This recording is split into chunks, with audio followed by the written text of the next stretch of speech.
Hello students, today we will discuss about friction, a necessary evil. Recall now some of your experience. Is it easier to hold a cooler, earthen pot और a glass tumbler? है ना, आप अपना experience बताइए जिसमें आपको glass पकड़ना easy होगा या फिर कूलर टम्बलर आपको पकड़ना इजी होगा या फिर आपको कूलर जो अर्थन पॉट होता है.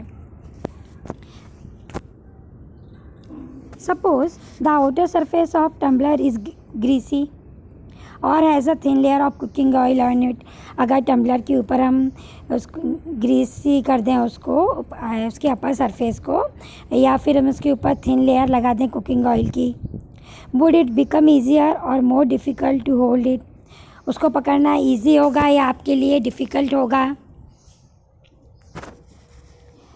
Just think, would it be possible to hold the glass at all if there is no friction? अगर आप सपोज करो कि अगर फ्रिक्शन नहीं होगा तो आप क्या ग्लास को होल्ड कर सकते हो? Recall also how difficult it is to move on a wet muddy track or wet marble floor. आपको किस में चलना डिफ़िकल्ट होगा? अगर वेट मडी ट्रैक पर या फिर वेट मार्बल फ्लोर पर. Can you imagine being able to walk at all if there is no friction? अगर फ्रिक्शन नहीं होगा तो क्या आप वॉक कर सकोगे? You could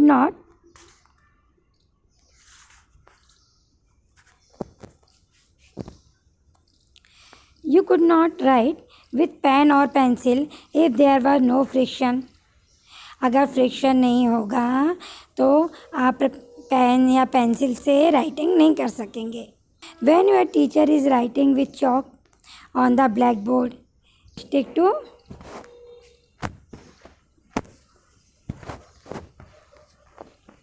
the black board. Could it happen if there were no friction between the chalk and the board? जब आपकी टीचर ब्लैक बोर्ड पर लिखती हैं, ठीक है, when your teacher is writing with chalk on the black board, जब black board पे chalk से लिखते हैं तो रफ सरफेस पे क्या होता है? ब्लैक बोर्ड जो होता है वो रफ सरफेस होता है. तो रफ सरफेस पे जो चाक के कुछ पार्टिकल्स क्या होते हैं? स्टिक हो जाते हैं. Could it happen if there were no friction between the chalk and board? अगर चॉक और बोर्ड के बीच में फ्रिक्शन नहीं होगा तो क्या होगा? If an object start moving it, अगर कोई भी ऑब्जेक्ट मूविंग करना है, अगर कोई ऑब्जेक्ट मूविंग है, it would never stop if there were no friction. तो हम उसको जब तक फ्रिक्शन नहीं होगा तो वो रुकेगा नहीं. कोई भी ऑब्जेक्ट अगर मूव कर रहा है और अगर वहाँ पर फ्रिक्शन नहीं लगेगा तो ऑब्जेक्ट स्टॉप नहीं होगा. फ्रिक्शन लगने पे ही क्या होता है? ऑब्जेक्ट जो होता है मूव होना स्टॉप करता है. Had there been no friction between the tire of automobiles and the road, they could not start or stop or turn to change the direction of motion. अगर ऑटोमोबाइल्स के जो tyres होते हैं और road के बीच में फ्रिक्शन नहीं हो तो क्या होगा? वो स्टार्ट नहीं होंगे, स्टॉप नहीं होंगे और वो टर्न भी डायरेक्शन किसी भी एक पर्टिकुलर डायरेक्शन में टर्न भी नहीं होंगे. You could not fix a nail on the wall or tie a knot. आप जो वॉल है उस पर आप नेल को फिक्स नहीं कर पाओगे अगर फ्रिक्शन नहीं होगा तो. टाई में नॉट भी नहीं कर पाओगे आप, ठीक है. Without friction no building could be constructed. बिना फ्रिक्शन के बिल्डिंग भी कंस्ट्रक्ट नहीं हो सकती है.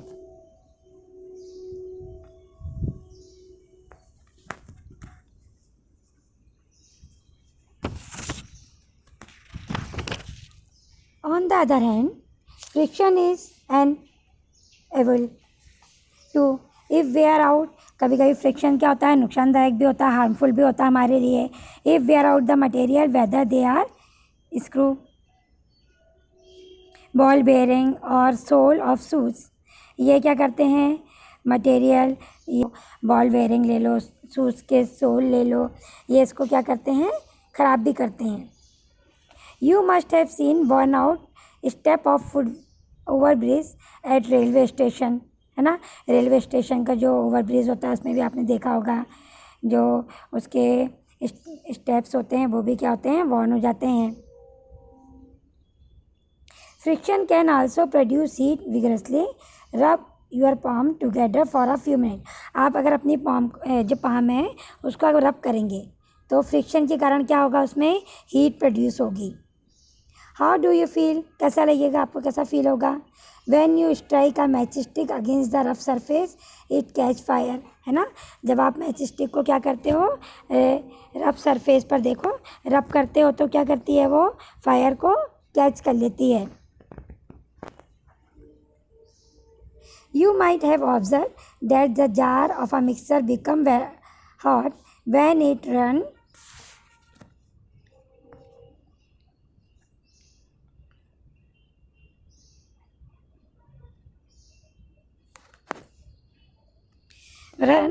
for a few minutes. You can cite various, है ना। जब आप क्या करते हो, मिक्सर को थोड़ी देर चलाते हैं तो उसके जार भी क्या होते हैं, थोड़ी देर में हीटअप हो जाते हैं। You can side various other example in which friction, इस तरह से हम बहुत सारे फ्रिक्शन के एग्जाम्पल देख सकते हैं जिसमें से हीट प्रोड्यूस होती है। When a machine is operated, जब मशीन चलती हैं, ऑपरेट होती हैं तो भी क्या होता है, चलते चलते उसमें से हीट प्रोड्यूस होती है। Causes much wastage of energy, उससे क्या होता है, एनर्जी का वेस्ट होता है। We shall discuss the way of minimising friction in the following section. अब हम देखेंगे कि जो किस तरह से हम फ्रिक्शन को मिनिमाइज कर सकते हैं।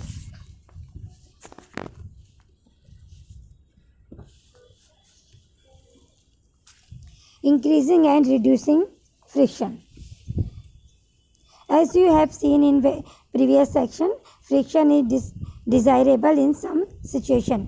अभी हमने देखा कुछ एग्जाम्पल ऐसे देखे जो इसमें फ्रिक्शन हमारे लिए यूज़फुल भी होता है, डिज़ायरेबल होता है।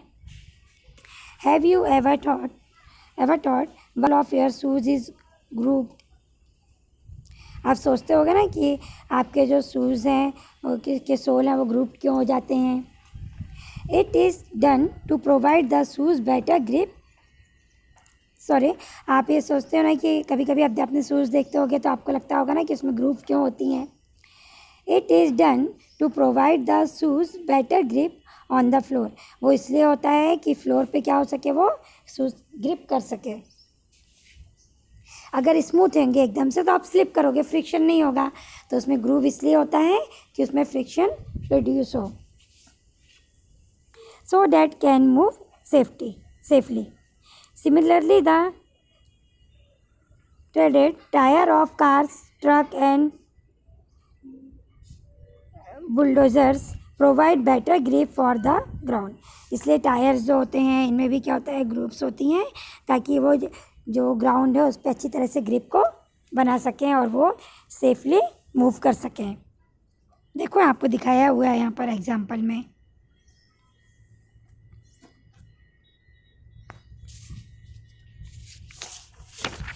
We deliberately increase friction by using brake pads in the brake system of bicycle and automobiles। ठीक है, ऑटोमोबाइल्स में और बाइसिकल में क्या होते हैं, ब्रेक पैड्स होते हैं जो फ्रिक्शंस को इंक्रीज़ करते हैं। When you are riding a bicycle the brake pads do not touch the vehicle. जब आप बाइसिकल को राइडिंग करते हो तो उस समय क्या होते हैं, जो पैड होते हैं वो व्हील को टच नहीं करते हैं। When you press the brake lever this pads arrest the motion of rim due to friction. और जैसे ही आप ब्रेक को अप्लाई करते हो तो ये पैड क्या करते हैं, जो रिम है उसके मोशंस को वो फ्रिक्शन के थ्रू कम कर देते हैं। द व्हीकल स्टॉप मूविंग, और उससे व्हीकल क्या हो जाता है, रुक जाता है। You might have seen the kabaddi player rub their hand with soil for a better grip of their opponent. या भी आपने देखा होगा ना, जब आप कबड्डी खेलते होगे तो आप क्या करते हो, सैंड को या जो मड होती है उसको अपनी पाम पे रफ करते हो। क्यों? ताकि वो उसमें ज़्यादा अच्छे से ग्रिप बन सके। Gymnast apply some coarse substances on their hand to increase friction for better grip। जो जिमनास्ट होते हैं वो भी क्या करते हैं, अपने ऊपर कुछ ऐसे सब्सटेंसेस होते हैं, उनको अपने ऊपर अप्लाई करते हैं ताकि फ्रिक्शन क्या हो, इंक्रीज़ हो उसमें और बेटर ग्रिप बन जाए। तो ग्रिप को बेटर बनाने के लिए, फ्रिक्शन को बढ़ाने के लिए क्या करते हैं, सब्सटेंसेस यूज़ करते हैं।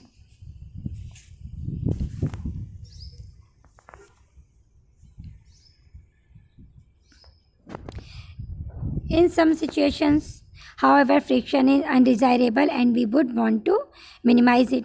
पर कुछ सिचुएशंस ऐसी होती है जिसमें फ्रिक्शंस क्या होता है, अनडिज़ायरेबल होता है, हमको नहीं चाहिए होता है, तो उसको हम किस तरह से मिनिमाइज़ करें। Why do you sprinkle fine powder on the carrom board. जब आप कैरम बोर्ड खेलते हो तो उसमें आप क्या करते हो, पाउडर को स्प्रिंकल करते हो। You might have notice that when a few drop of oil are poured on the hinge of a door. कभी कभी डोर में आप क्या करते हो, डोर के जो हिंज होते हैं, जहाँ जॉइंट्स होते हैं, स्क्रू लगे होते हैं, वहाँ पर आप क्या करते हो, कुछ ऑयल की ड्रॉप्स को अप्लाई करते हो। क्यों करते हैं ऐसा? द डोर मूव स्मूथली, ताकि जो डोर है वो स्मूथली मूव करे। A bicycle and motor mechanic uses grease between the moving part of this machines. है ना, आपने देखा होगा कि जो बाइसिकल होता है तो उसमें जो मोटर मैकेनिक होता है वो ग्रीस को अप्लाई करता है, जो उसके मूविंग पार्ट्स होते हैं, जो बाइसिकल के मूविंग पार्ट्स होते हैं उसमें ग्रीस को अप्लाई करते हैं। क्यों? ताकि वो ईज़िली वर्क कर सकें। In all the above cases we want to reduce friction. इन सब में क्या करते हैं, इसलिए ग्रीसिंग करते हैं, ऑयलिंग करते हैं, ताकि फ्रिक्शन क्या हो जाए, कम हो जाए, फ्रिक्शन रिड्यूस हो जाए। In order to increase efficiency, when oil, grease और graphite is applied between in moving part of a machine, a thin layer is form there and moving surface do not directly rub against each other.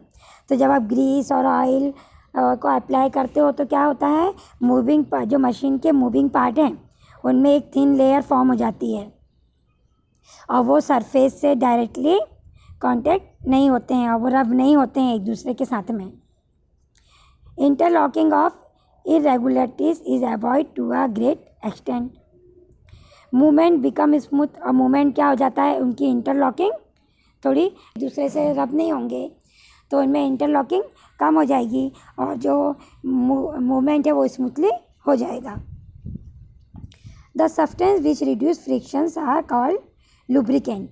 ऐसे substance जो friction को reduce करते हैं उनको बोलते हैं lubricant. In some machine it may not be advisable to use oil as lubricant. कुछ machines ऐसी होती हैं जिसमें लुब्रिकेटिंग जो ऑयल होता है उसको एडवाइजेबल नहीं करते हैं।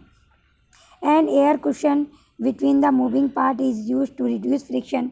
एयर कुशन का भी यूज़ करके क्या करते हैं, जो फ्रिक्शन को हम रिड्यूस कर सकते हैं।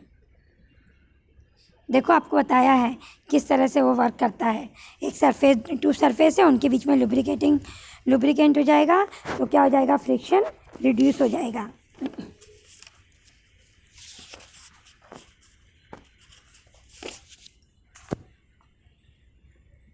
Will reduce friction. You must have seen attached and other pieces of luggage fitted with roller। है ना, आपने देखा होगा ना, जो लगेज वगैरह के जो पीसेस होते हैं, है ना, लगेज वगैरह के लिए, उसमें क्या होता है कि रोलर फिट होते हैं।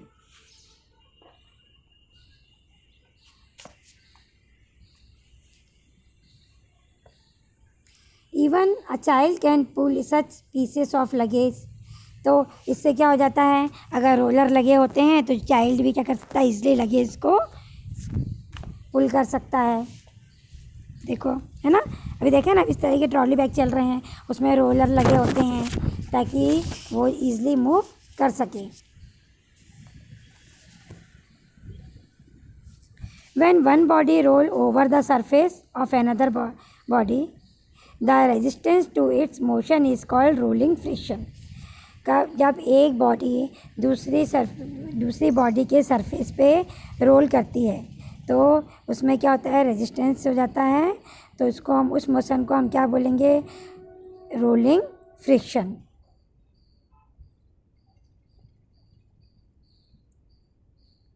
Rolling reduce friction. अब रोलिंग क्या करता है, रोलिंग जो होता है वो फ्रिक्शन को रिड्यूस करता है। It is always easier to roll than a slide a body over another. तो इससे क्या हो जाएगा, एक बॉडी के ऊपर दूसरी जो बॉडी है वो ईजिली रोल स्लाइड कर सकेगी। That is reason it is conventional to pull luggage fitted the roller. इसीलिए क्या होता है, जो हमारे लगेज होते हैं उसमें क्या होते हैं, रोलर लगे होते हैं ताकि हम इजीली उसको पुल कर सकें। Can you now understand why the wheel is said to be one of greatest inventions of Mankind?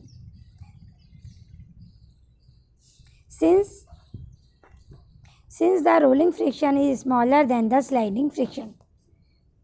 Rolling friction समझ में आ गया कि जब कोई एक सरफेस के ऊपर दूसरी बॉडी क्या करती है, रोल करती है, उसके ऊपर रोल करती है और जो मोशन है उसके लिए रेजिस्टेंस प्रोड्यूस करती है।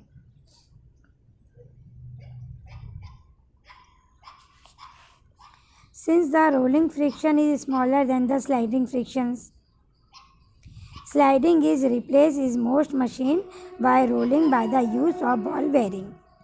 अब स्लाइडिंग को जो कुछ मशीन्स में स्लाइडिंग को क्या करते हैं, रोलिंग में हम क्या करते हैं, चेंज कर देते हैं, बॉल बेयरिंग लगा देते हैं ताकि वो इसलिए रोल हो सके। तो स्लाइडिंग फ्रिक्शन को रोलिंग फ्रिक्शन में कन्वर्ट कर देते हैं। Common example are the use of ball bearing between the hubs and axle of ceiling fan and bicycle. Ceiling fan, bicycle, इनमें क्या होता है, बॉल बेयरिंग लगा होता है जिससे वो क्या होते हैं, स्लाइडिंग फ्रिक्शन को रोलिंग फ्रिक्शन में कन्वर्ट कर देते हैं। और बॉल बेयरिंग क्या करता है, फ्रिक्शन को रिड्यूस करता है।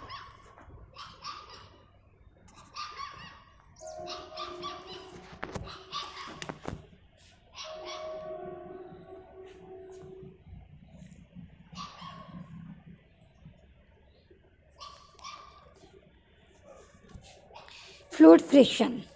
You know that air is very light and thin, है ना, पता है ना कि जो एयर होती है बहुत लाइट और थिन होती है। Yes, it exert friction force on object moving through.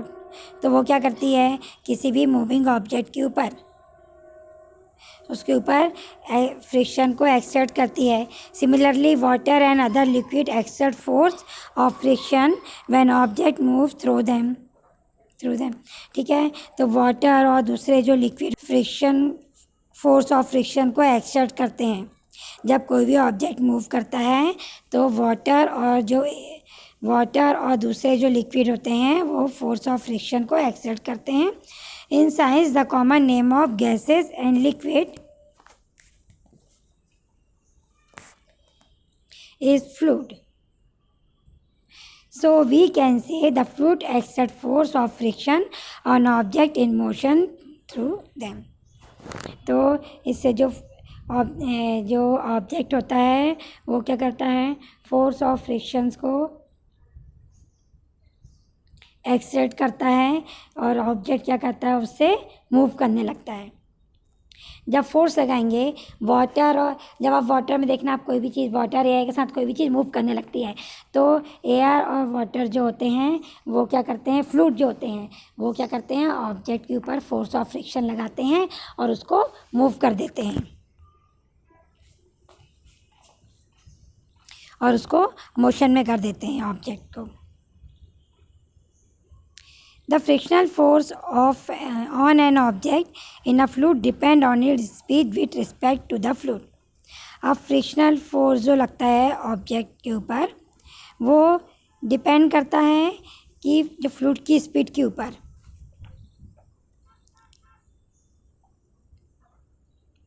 The frictional force also depend on the shape of object and the nature of the fluid।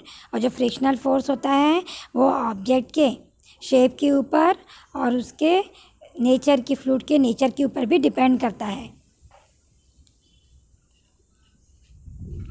It is obvious that when objects move through fluid, they have a overcome friction acting on them. In this process, they lose energy। तो इस process में क्या होता है, energy loose होती है कि जब कोई भी ऑब्जेक्ट क्या करता है, फ्लूइड के थ्रू ऑब्जेक्ट मूव करता है तो वो क्या करते हैं, उनके ऊपर फ्रिक्शन एक्ट होता है और इस प्रोसेस में वो एनर्जी को लूज़ करते हैं। Efforts are therefore made to minimise friction. तो जो फ्रिक्शन को मिनिमाइज़ करने के लिए क्या करते हैं, एफर्ट लगाते हैं। So object are given special shape. When do you think sign, इसलिए ऑब्जेक्ट को क्या होता है, स्पेशल शेप दिया जाता है। Where do you think scientist get hint for this special shape? From nature, of course। birds and fishes have to move about in fluids all the time। है ना, देखा होगा आपने, जो बर्ड्स और फिशेस होती हैं ये फ्लूइड्स में मूव करती हैं all time. Their bodies must have evolved to shape which would make them lose less energy in overcoming friction। तो ये फ्रिक्शन से ओवरकम होने के लिए इनकी बॉडी का शेप क्या होता है, स्पेशल टाइप का होता है। इनका शेप ऐसा होता है कि फ्रिक्शन को मिनिमाइज कर सकें और इजीली मूव कर सकें। You read about this shape in class 6। Look carefully at the shape of an aeroplane. Do you find any similarity in this shape and that is a bird. देखो इसमें aeroplane का shape देखो, इसमें birds के shape के साथ में कुछ सिमिलरिटीज़ दिखाई दे रही है। In fact all vehicle are design to have shape which reduce fluid friction. तो जो व्हीकल होते हैं उनका शेप इस तरह का होता है कि वो फ्लूइड फ्रिक्शंस को रिड्यूस कर सकें।